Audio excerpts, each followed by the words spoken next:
Caroline Leavitt had what can only be described as a lie stroke, or she entered a lie coma on live television, a fire hose of nonsense pouring out of her mouth about Donald Trump's big, beautiful bill.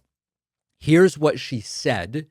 And we're going to do something a little innovative here, okay? We're going to evaluate what she says and compare it to the truth.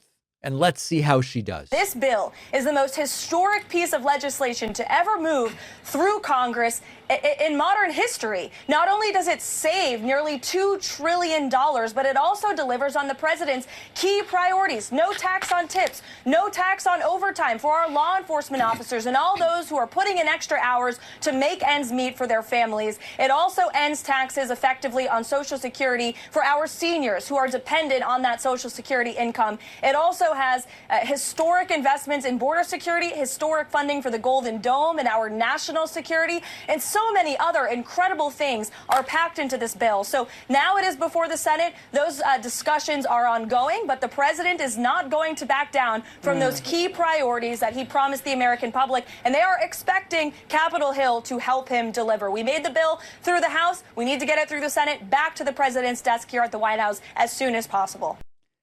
Almost none of that is true. I mean, listen, she used words that I recognize as words from the English language, that we can give her that.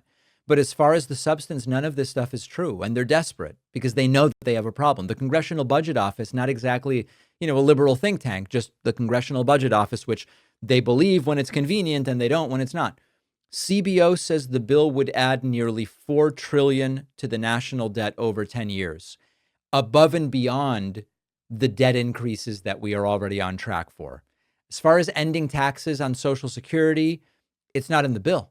She might as well have claimed, the bill cures arthritis and will bring back dial-up internet with all those noises that modems used to make. I mean, it's just completely detached from reality. And the question I keep going back to is, if the big bill, it is big, but if the big bill is really as beautiful as they believe it to be, as they claim it to be, why do they have to lie about what's in it? If it were really that beautiful, they could just tell the truth about what's there. And this gets even worse as she started talking specifically about the debt and deficit aspect of the bill. How do you win over Rand Paul, and what changes is the president willing to see to this bill? Well, anyone who votes against the one big beautiful bill, including Senator Rand Paul, will be voting for a tax hike of more than $4 trillion on the American people, and their voters will know about it. That is unacceptable to Republican voters and all voters across the country who elected this president in a Republican majority to get things done on Capitol Hill. And did you see what she did there?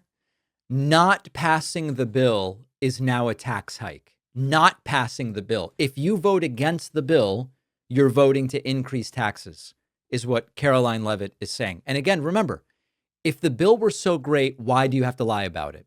What actually is in the bill is that the 2017 tax cuts from Trump would expire. Okay.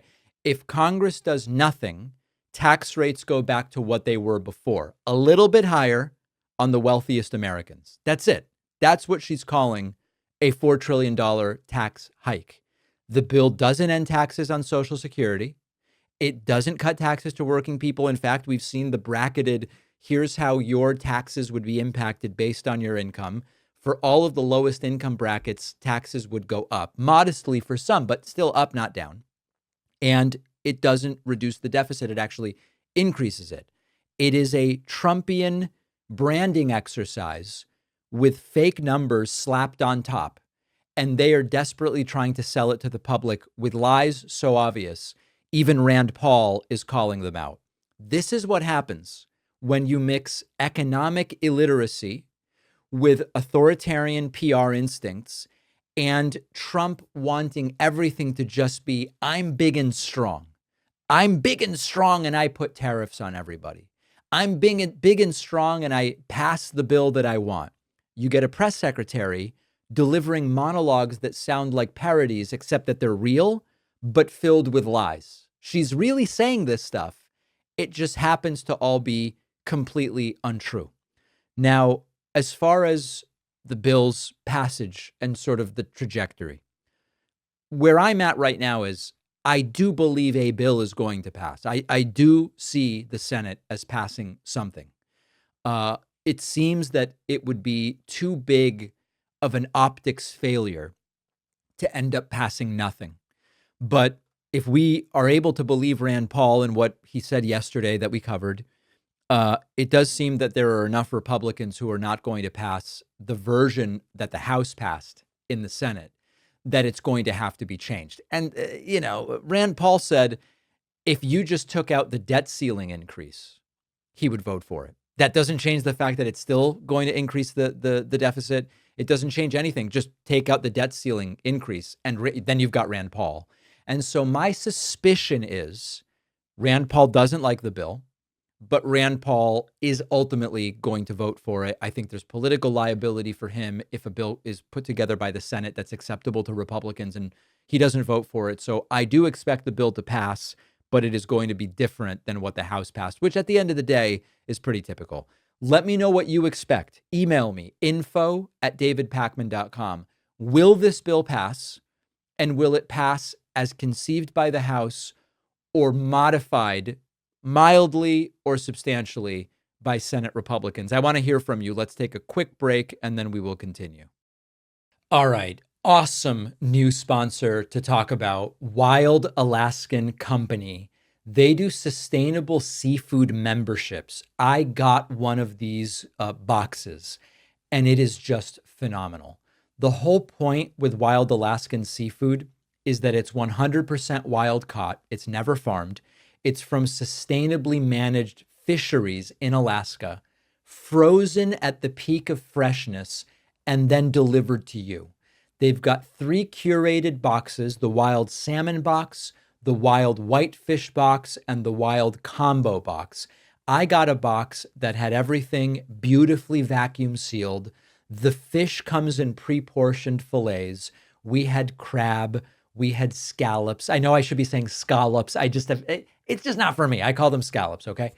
Delicious and sustainable. They have a sustainable, supply-driven approach. They get products during the harvest season in a way that doesn't deplete the resources of Alaska's wild fisheries. I encourage you to go to wildalaskan.com/Pakman and use the code Pakman for $35 off your first box. The link is in the description.